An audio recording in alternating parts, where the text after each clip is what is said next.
আজকে আমাদের দ্বিতীয় দিন। আমরা শুরু করেছি 15 দিনের বেসিক স্পোকেন ইংলিশ ক্লাস। আর এটা স্পেশালি তাদের জন্য যারা একদমই ইংরেজি বলতে পারেন না, যেখানে আমরা শিখব ইংরেজি বলতে গেলে আমাদের কি কি শেখা উচিত এবং কিভাবে শেখা উচিত, যাতে আমরা সঠিক ইংরেজি বাক্য তৈরি করতে পারি এবং সঠিক ইংরেজি বলতে পারি, তাও খুব দ্রুতভাবে। যদি আপনি প্রথম দিনের ক্লাস মিস করে থাকেন তাহলে অবশ্যই একবার দেখে নেবেন, কারণ না হলে আপনার ইংরেজি শিখতে অসুবিধা হবে। যাই হোক, শুরু করা যাক আজকের ক্লাস। আগের দিন আমরা শিখেছিলাম পার্সন সম্পর্কে। ইংরেজিতে পার্সনের একটা গুরুত্বপূর্ণ ভূমিকা আছে, তাই আপনাকে অবশ্যই ভালোভাবে এটা শিখতে হবে, না হলে ইংরেজি ভুল হয়ে যাবে। তাই আবার বলছি, আগের ক্লাসটি অবশ্যই একবার দেখে নেবেন। আজকে আমরা এক এক করে এক একটি পার্সনের বাক্যে ব্যবহার শিখব। তার সাথে শিখব পার্সনগুলির সঠিক অর্থ বা মিনিং। এছাড়াও শিখব টেন্স অনুসারে কোন কোন হেল্পিং ভার্ব ব্যবহার করা হয়। আর তার সঙ্গে থাকছে ডেইলি লাইফ সেন্টেন্সেস, যা আমাদের স্পোকেন ইংলিশ শিখতে অনেক হেল্প করবে। তাহলে চলুন এক এক করে শেখা যাক। আই। আই মানে আমি। বাক্যে আইকে সাবজেক্ট হিসাবে ব্যবহার করা হয়ে থাকে। ফর এক্সাম্পল, আমি স্কুলে যাচ্ছি। I am going to school. I am going to school. কেউ যদি আপনাকে জিজ্ঞেস করে কোথায় যাচ্ছ, স্পোকেন ইংলিশে আমরা বলতেই পারি স্কুলে যাচ্ছি, গোয়িং টু স্কুল। এখানে আমি উজ্জ্ব আছে, এটা আমরা সহজেই বুঝে যাই, কিন্তু কারেক্ট সেন্টেন্স হবে আমি স্কুলে যাচ্ছি, I am going to school. Me. Me মানে আমাকে।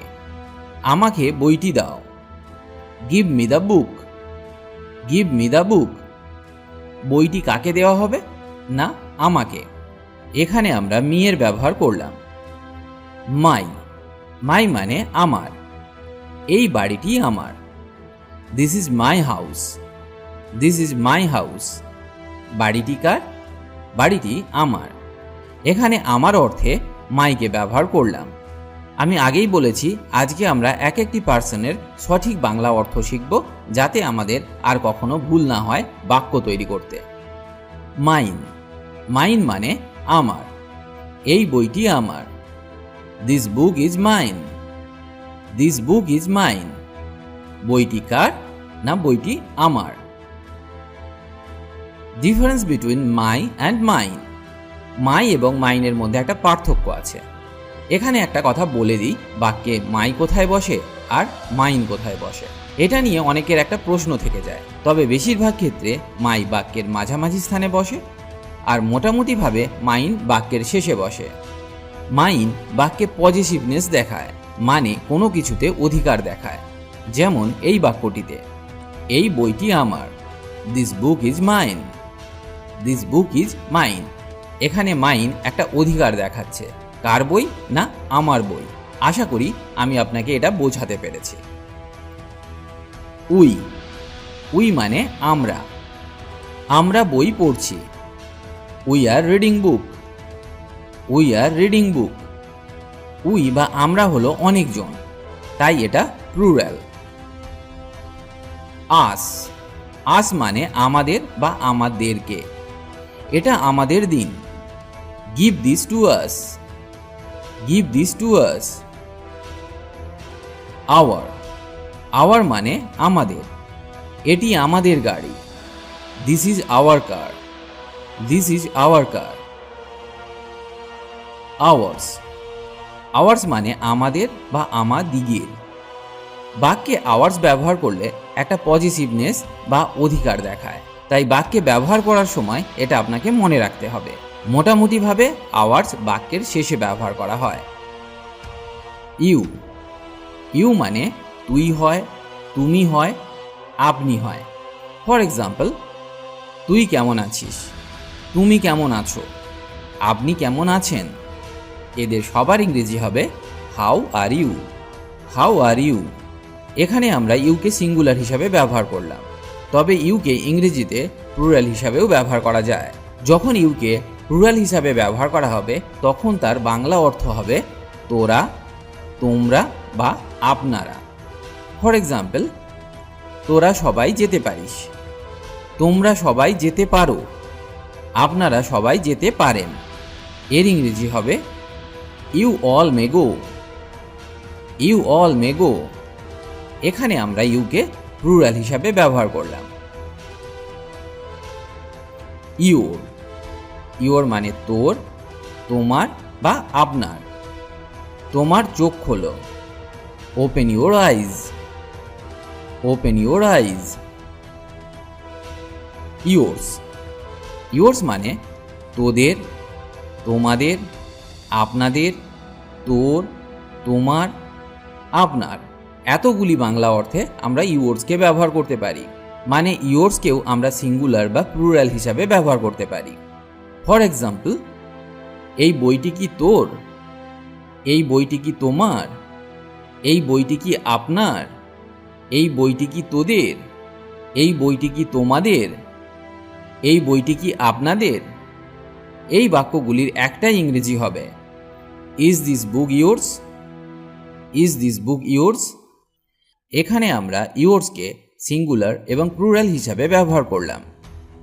হি, হি মানে সে বা তিনি। এটা আমরা মেল অর্থে ব্যবহার করে থাকি। সে একজন ছাত্র। He is a student. He is a student. She, she মানে সে বা তিনি। এটা ফিমেল অর্থে ব্যবহার করা হয়ে থাকে। সে একজন ছাত্র। She is a student. She is a student. Bangla বাক্য একই রকম দেখতে এবং শুনতে, কিন্তু ইংরেজিতে সহজেই বোঝা যায় যে বাক্যে আমরা কার কথা বলছি, কোনো ছেলের না মেয়ের ব্যাপারে। ইট, ইট মানে ইহা। এটা তাকে দাও। Give it to her. Give it to her. এখানে যেহেতু হার আছে তাই বাক্যে এটি ফিমেল অর্থে ব্যবহার করা হয়েছে। আবার এটা তাকে দাও। Give it to him. Give it to him. এখানে হারের পরিবর্তে আমরা হিমকে ব্যবহার করলাম। এই বাক্যটা দেখে আমরা বুঝে যাব এটা মেল অর্থে ব্যবহার করা হয়েছে। নেম, যে কোনো নাম, যেমন রাম, শ্যাম, যদু, মধু, রহিম, জন, লিসা ইত্যাদি। যে কোনো নাম। যেমন সে তাকে ভালোবাসে। He loves her. He loves her. এই বাক্যটিতে হি আছে, আবার হারও আছে। আমরা হি এর বদলে বলতে পারি টম, আর হারের পরিবর্তে বলতে পারি লিসা। তাহলে বাক্যটি হবে টম লিসাকে ভালোবাসে। Tom loves Lisa. Tom loves Lisa. They, they মানে তারা বা ওরা। ফর এক্সাম্পল, তারা কি বন্ধু বা ওরা কি বন্ধু? তো এর ইংরেজি হবে আর দে ফ্রেন্ডস। আর দে ফ্রেন্ডস। হিম, হিম মানে তাকে। এটা মেল অর্থে ব্যবহার করা হয়ে থাকে। আমি তাকে চিনি না। I don't know him. I don't know him. এই ইংরেজি বাক্যটা দেখে সহজেই বোঝা যায় যেখানে একটি মেল সম্পর্কে কথা বলা হচ্ছে। হার, হার মানেও তাকে। হারকে ব্যবহার করা হয় ফিমেল অর্থে। তুমি কি তাকে চেনো? Do you know her? Do you know her? His, his মানে তার। মেল অর্থে ব্যবহার করা হয়। আমি তার গান পছন্দ করি। I like his music. I like his music. Them, them মানে তাদের বা তাদেরকে। ফর এক্সাম্পল, আমি তাদের কাউকে পছন্দ করি না। I don't like any of them. I don't like any of them. Their, their মানে তাদের বা ওদের। ফর এক্সাম্পল, আমি তাদের ছবি পছন্দ করি। I like their pictures. I like their pictures. এটা তাদের গাড়ি। This is their car. This is their car. Theirs, theirs মানে তাদের বা ওদের। ফর এক্সাম্পল, ওই বইটি তাদের। That book is theirs. That book is theirs. আবার এই ধারণা তাদের। This idea is theirs. This idea is theirs. বাক্যে দেয়ার্স ব্যবহার করলে একটা পজিটিভনেস আসে বা অধিকার দেখায়। আজকে আমরা মোটামুটি যতগুলি শব্দের ব্যবহার শিখলাম, এদের সবাইকে প্রোনাউন বলা হয়। প্রোনাউন নিয়ে আরও অনেক কিছু শেখার আছে, সেটা পরে আলোচনা করব। এটা বেসিক ইংলিশ স্পিকিং কোর্স, আর এটা স্পেশালি তাদের জন্য তৈরি করা যারা একদমই ইংরেজি বলতে পারেন না। তাই আমরা অল্প অল্প করে শিখব। যাই হোক, এদেরকে ভাগ করা হয় পার্সন দিয়ে। পার্সন 3 প্রকার: first person, second person and third person. এটা মনে রাখার একটা সহজ উপায় হলো আমি, আমরা ফার্স্ট পার্সন, তুমি, তোমরা সেকেন্ড পার্সন, বাকি সব মানে সে, তারা বা যে কোনো নাম ইত্যাদি থার্ড পার্সন। এই ছকটি ভালো করে মনে রেখে দিন, আপনার ইংরেজি শেখা অনেক সহজ হয়ে যাবে। এবার শিখব টেন্স অনুযায়ী এদের সাথে কি কি হেল্পিং ভার্ব ব্যবহার করা হয়। একজন আমাকে বলেছিলেন এদের ব্যবহার দেখিয়ে দিতে, তাহলে দেখে নেওয়া যাক। Present tense. প্রেজেন্ট টেন্সে আমরা আয়ের সাথে অ্যামকে ব্যবহার করে থাকি। যেমন আমি নিশ্চিত, I am sure, I am sure, বা আমি পড়াশোনা করতে যাচ্ছি, I am going to study, I am going to study. আবার আয়ের সাথে হ্যাভকে ব্যবহার করা হয়। ফর এক্সাম্পল, আমার একটি কলম আছে, I have a pen, I have a pen. তবে এখানে have as a main verb ব্যবহার করা হয়েছে, not as a helping verb. আমি ভাত খেয়েছি, I have eaten rice, I have eaten rice. এখানে হ্যাভকে অ্যাজ এ হেল্পিং ভার্ব ব্যবহার করা হয়েছে। ইউ এর সাথে আরকে ব্যবহার করা হয়।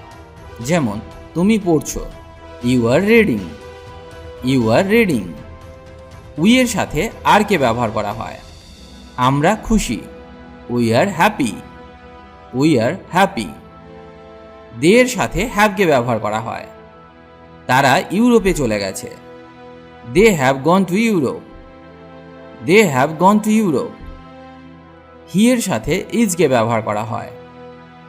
He is lying, he is lying. আবার হি এর সাথে হ্যাজকেও ব্যবহার করা হয়। তিনি তাকে ক্ষমা করে দিয়েছেন, he has forgiven him, he has forgiven him. He এর সাথে আবার হ্যাজ বিনকেও ব্যবহার করা হয়। তিনি দীর্ঘদিন ধরে অসুস্থ, he has been sick for a long time, he has been sick for a long time. ইটের সাথে ব্যবহার করা হয় ইজ, হ্যাজ, হ্যাজ বিনকে। ফর এক্সাম্পল, এটা নতুন, it is new, it is new. এটা অনেক উষ্ণ হয়ে উঠেছে, it has become much warmer, it has become much warmer.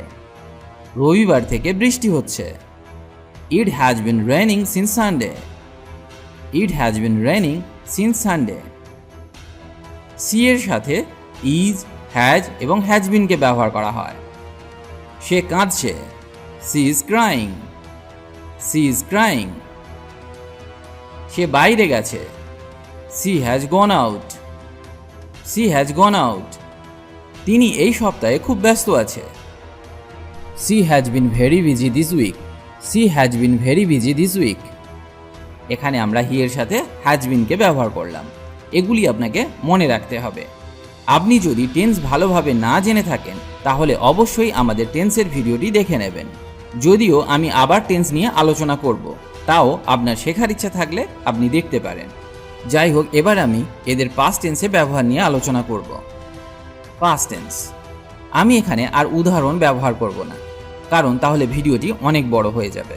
আমি শুধুমাত্র ব্যবহারগুলো দেখিয়ে দেব।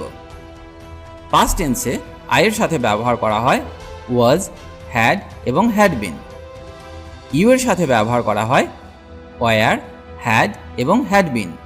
একটা কথা এখানে বলে দিই, হ্যাড এবং হ্যাড বিনকে সবার সাথে ব্যবহার করা যায়। পরেরটা দেখা যাক। উই। উই এর সাথে আমরা ওয়ার, হ্যাড এবং হ্যাড বিনকে ব্যবহার করতে পারি। দে এর সাথে ওয়ার, হ্যাড, হ্যাড বিনকে ব্যবহার করা যায়। যেমন they were, they had, they had bin.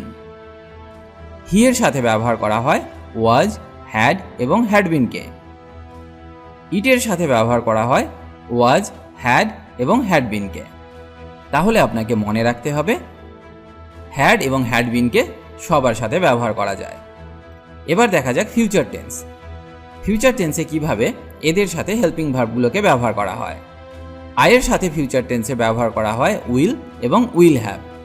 You এর সাথে ব্যবহার করা হয় উইল এবং উইল হ্যাভ। ফিউচার টেন্সে উইল এবং উইল হ্যাভকে সবার সাথে ব্যবহার করা যায়। যেমন উই, দে, হি, সি, ইট এদের সবার সাথে উইল হ্যাভকে ব্যবহার করা যায়। এই ছোট্ট টেবিলটি খুব ভালো করে মনে রেখে দিন, কারণ এগুলি কখনোই ভুল করা যাবে না।